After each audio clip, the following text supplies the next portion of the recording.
Be Kind review number 3. I want to keep up with these. I wish this was a drink from Popeyes. It's not. It's a cup. Don't ask me why I have it. Sort of a reminder of my poor days when I had to keep this stuff around. So I wash them out and keep them around. And once in a while, I have a drink out of them to remind me of a time where I was struggling. And I think it's good to keep those things in mind. We're going to review, I think I'm going to start developing a regular routine of things that I review, of the things that I watch. It's already seems like I'm going to watch every 60-minute Broadway. It's happened the last 2 or 3 shows. I've always watched Tapped Out, and so I should really review all of them. The things I'm going to review today. All Elite Marks podcast, 60-minute Broadway. I'm going to review kind of 2 of them, just have general thoughts about Gunnar Miller's show. The Double Dropkick show, and the articles related to his stuff. The content kind of surprised me. And then I'm going to end it, though, with there wasn't enough content to do but wait, there's more.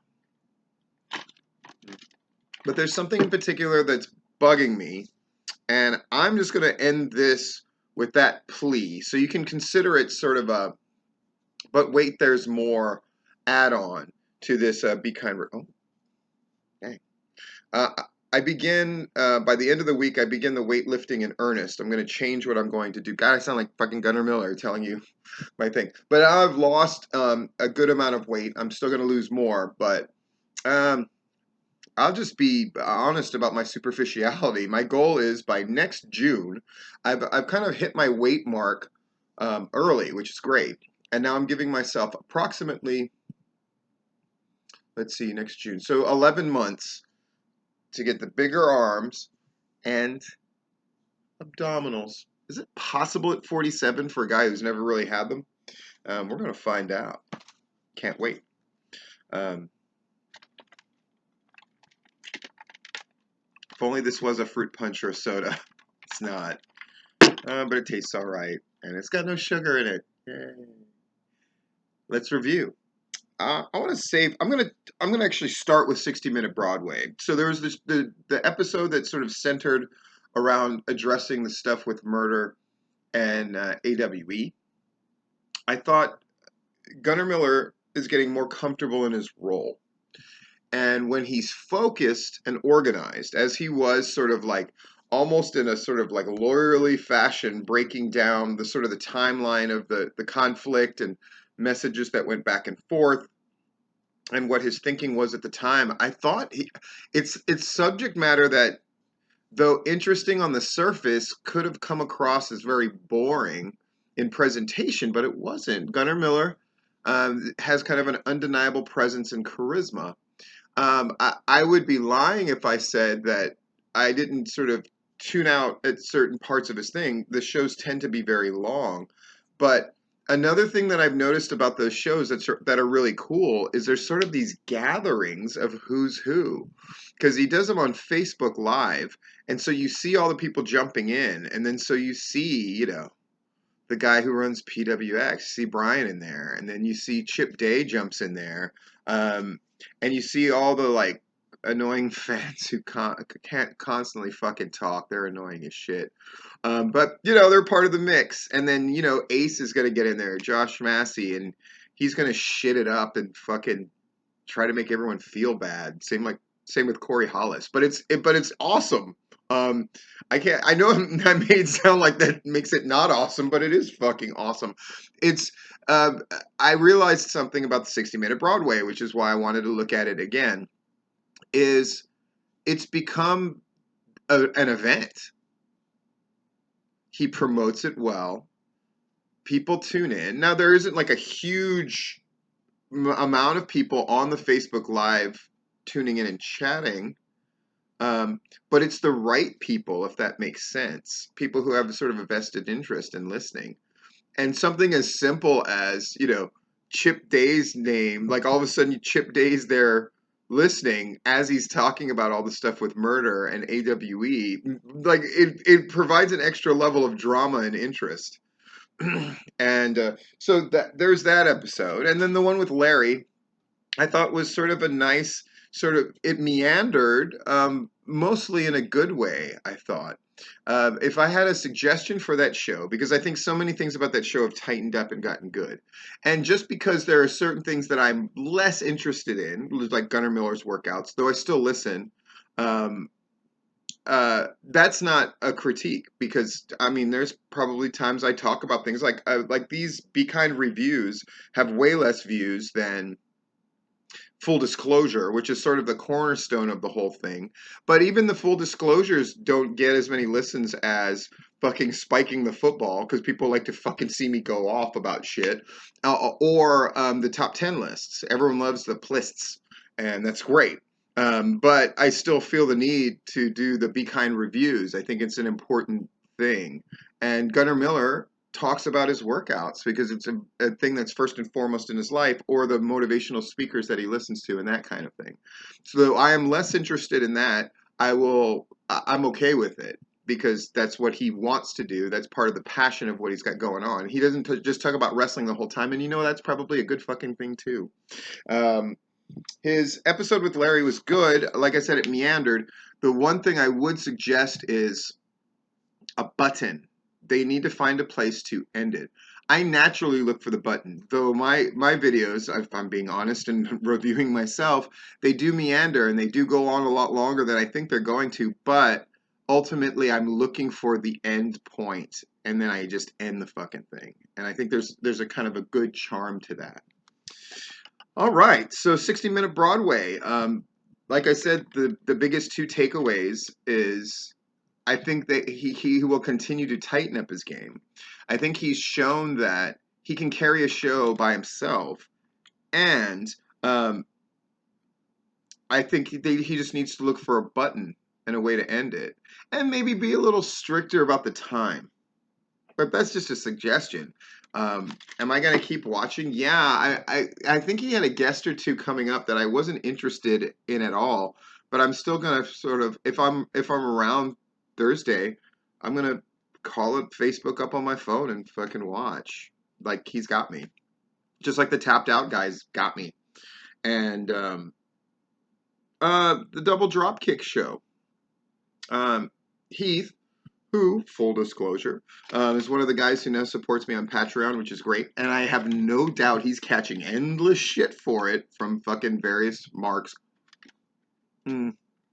But I was a little shocked. He approached me and going like, oh, this is a show that I do. And I had very little interest in watching it in and of itself, but I gave it a shot, and lo and behold, that link that I'll have below, he shocked me because the podcasts are about specific topics, and sometimes it's about like Avengers Endgame, or sometimes it is about wrestling, and sometimes it's advice. 6 tips for how to use social media to advertise for free for wrestling groups, and like topics like that. And he'll have articles as well as the podcasts. And fuck, man, he's a resource. Like I wasn't expecting that at all. I was expecting his thing, and might get insulted by this, he might not. I was expecting it to be similar to the All Elite Marks, which is why I hesitated to listen to it. Now the All Elite Marks, I'm going to review them in a bit. I mean, that's like 3 wrestling fans getting together talking about wrestling, and that's what I thought Heath's thing was going to be. I couldn't have been more fucking wrong. It's attempting and succeeding at being a kind of a resource. And fuck, if I don't know if it's going to be in my full rotation, but if there's a subject that I'm even mildly interested in, I'll click and give it a listen. And it's in these kind of bites that are very easy to listen to. 25 minutes, 30 minutes. Very easy to do. And the articles I found to be sort of laid out in this succinct way that were easy to understand. And he's a good writer and he's a good speaker. So the podcast and the articles are great. Nobody's more fucking shocked than me. I thought I was going to have to do this dance of like Thanks for supporting me on Patreon.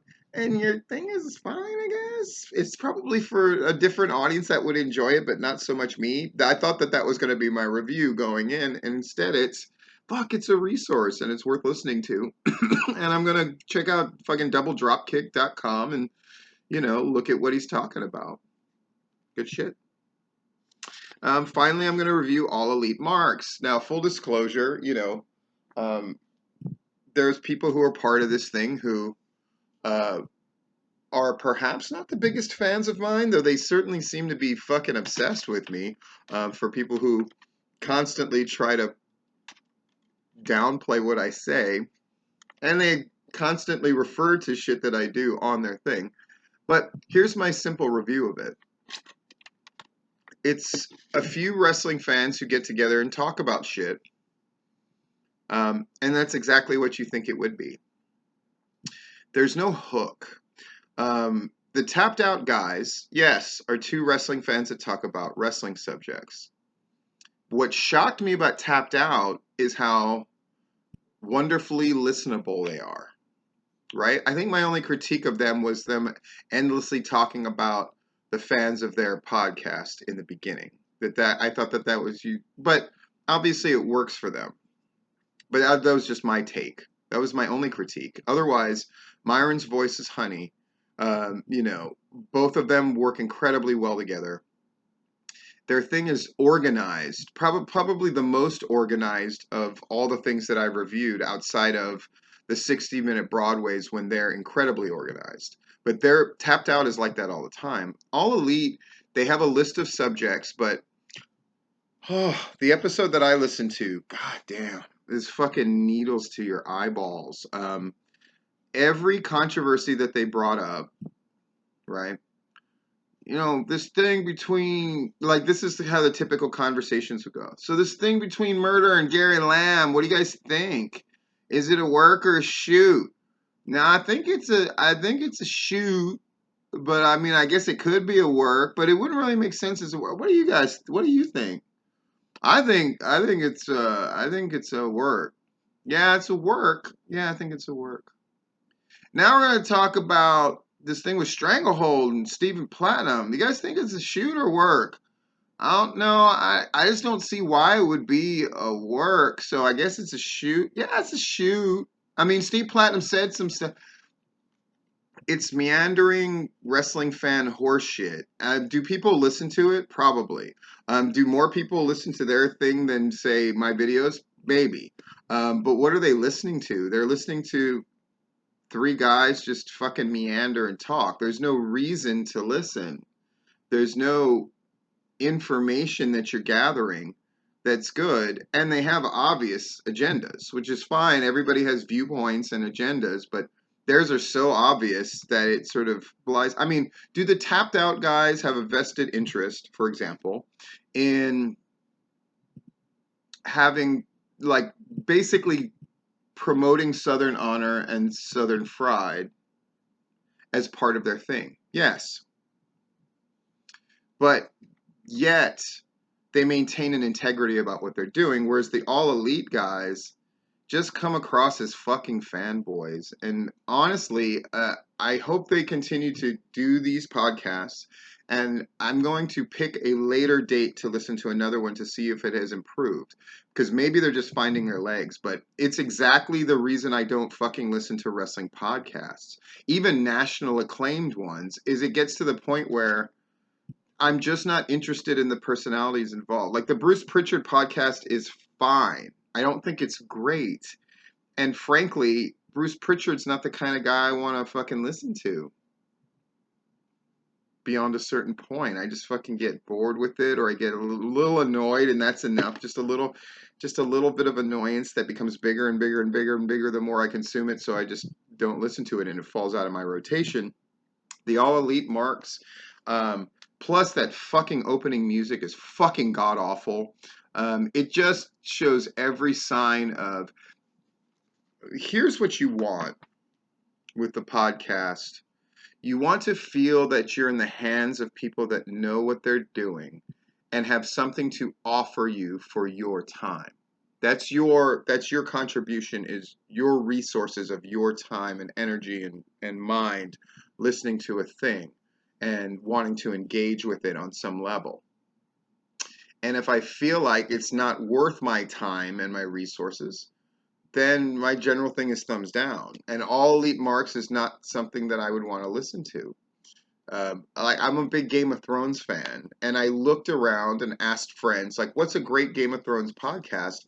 And even the ones that were suggested to me, there was always something about them that just didn't engage. There's tons of content out there and tons of choices, and I never found one that I really liked. I do listen to a lot of different podcasts, and people have asked me what are ones that you listen to that aren't wrestling related. I think the first one that I really fell in love with was Freakonomics, and then there's various ones that sort of cover like sort of odd real life true stories. I'm really into that stuff too. But Freakonomics was the first one where I'm like, I really love this format. I really find it interesting. Um, all right, so All Elite Marks, I'm gonna give you a listen later on. Right now, though, oh fuck, man, it was fucking agony. Um, the Tapped Out guys got it all over them, right? The production's better. It's better organized. The voices aren't grating. They actually are interesting speakers. These are all skills. And wrestling fans, I hate to break it to you, sometimes you just don't know what the fuck you're talking about. And I don't just mean that from the standpoint of I'm a wrestling person and you're a wrestling fan, so I look down on you. I just mean if we were just a group of friends talking about the subjects you're talking about, I would be like, you're contributing nothing to this fucking discussion. So tighten the fuck up. That's my advice. Um, because it was fucking agony. And the fact that it also was serving as this weird infomercial for Southern Honor and stuff. I mean, Southern Honor is probably happy and that's great, but what's the value? What's your audience? I don't know if you've asked yourself any of these questions. Clearly, I think Gunnar Miller knows who his audience is and who he wants it to be. I think the same with Tapped Out guys. And hell, fucking Double Dropkick show seemed to know that, which fucking shocked the shit out of me. Another thing I wanted to review is Rod's thing about the odds for the Scenic City. Great fucking idea, first of all, to have like Vegas style odds for who could win the tournament. And the fact that he did it last year and the person that he picked as the favorite with 2-to-1 odds won the damn thing gives it credibility. My one knock against it is, what do you really want when you have an odds breakdown? Is the most important part is the description, right? If I do a list, yeah, who's number 10, who's number 9, that matters, especially to the people who are on the list or not making the list who think they should be on the list. Of course, who the top 10 are matter. But it's really my description of why I put them in the position that's the way more interesting part. And so my suggestion to Rob and Rod, and again, he's doing this on his own, right? So he can do it any way he wants to, and I'm just grateful it was there. However, this is a review show. So my review is, fuck man, go into more detail about all of it. Because it was great, and it's engaging, and I think his odds were interesting. I was expecting him to like be sort of gentle about stuff, but he wasn't. Like he was like, this guy's 12-to-1. This guy ain't gonna fucking win. You know, and here's why he's not gonna win. That was the most detailed one that he did about the stunt guy. I thought that was great, Stunt Marco. And it should have been like that for every one of them. There was somewhere he didn't have any kind of description at all, which sort of belies the fact that you know what you're talking about, which I know is not the case. So I would just have wanted to see things more fleshed out. That's all. All right. IEW. But wait, there's more. This is the but wait, there's more part of it. And I'll make it as quick, fast, and dirty as I can. Quit fucking lying. Your show before, which didn't have any WWE stars or anything like that, legit drew well over 100. This one, which you were claiming 101, which again I said was so fucking spurious and an obvious lie. And then I got flooded wrestlers who did that show that said there weren't more than 50. You look at the fucking picture that they have with it, there's fucking max 20 fans over like, you can see about like 30 to 40% of the crowd. And there's not more than 30 or 40 people. So you don't, like, it just doesn't work out math-wise. The numbers that I tend to believe the most are like 60, right? They only had about 25 people for the Jack Swagger sort of meet and greet shit. You know their press release was really weird. A couple of people pointed that out, that they were claiming that 101 number, which was, it's horse shit, and that they were like, well, but we put on the card as advertised, except Lindsay Snow got in a car accident and da da da da, so on and so forth. It all reeked of a promotion that wasn't happy with the show. Now, it was a fundraiser, it was a noble thing. But I'm sure whatever person put up the money for this lost their ass. And, you know, of course, is it important if they raised money for that cause? Of course. But stop lying about your fucking crowds. I think it just hurts credibility. And it's, of course, it's a pet peeve of mine. It's more than a pet peeve of mine. It's one of my crusades. We need more honesty. We need this idea of being infallible doesn't exist. Yeah. Southern Fried can be proud of 250, 260 because their show before, with cage matches and all the rest of that hot-shotted shit, drew 200. Yeah. So they can be rightfully proud. Now, if they had tried to claim that they had more than 200, then the story would have once again been like, I mean, Total Aggression Pro is a great example, right? They go from 70 to 90 to like 150.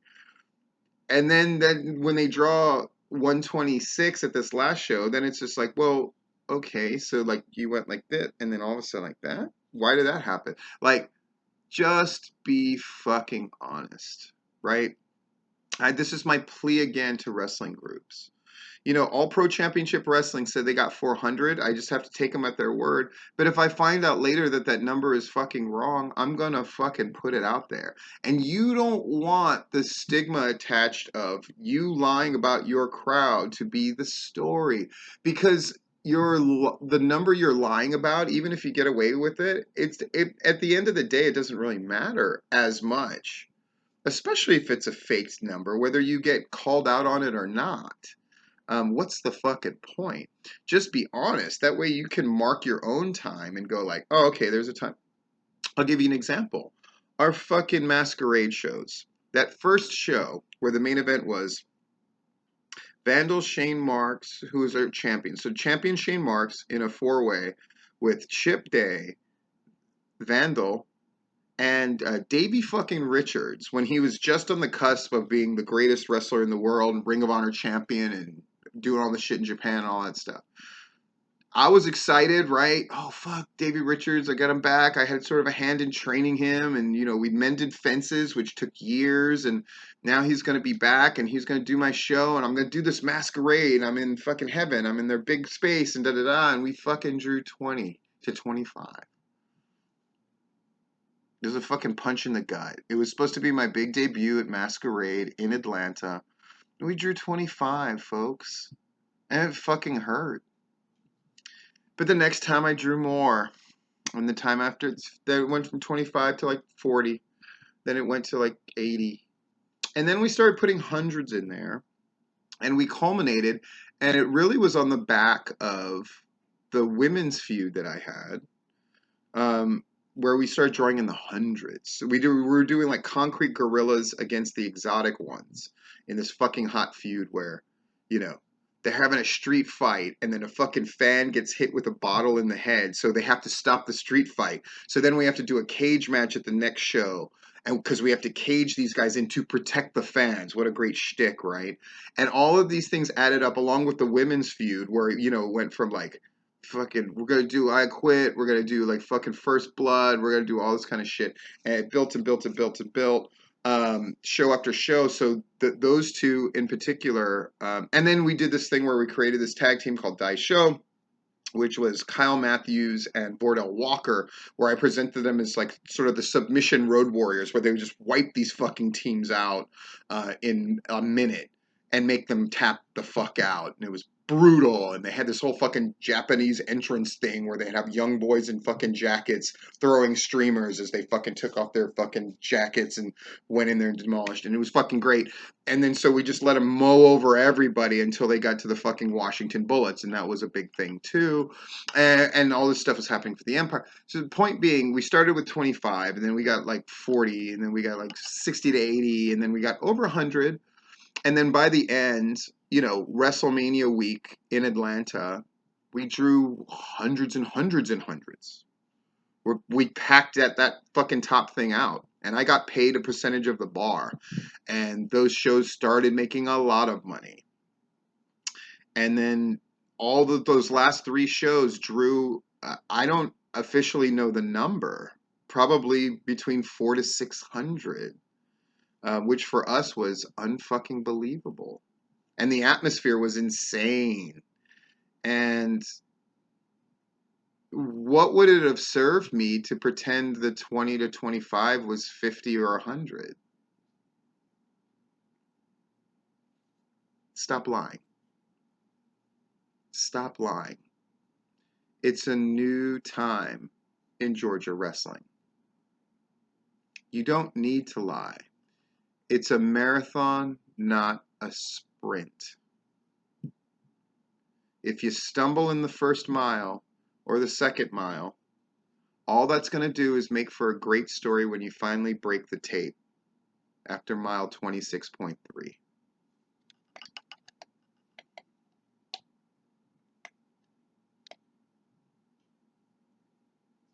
Stop fucking lying. This has been Be Kind Review.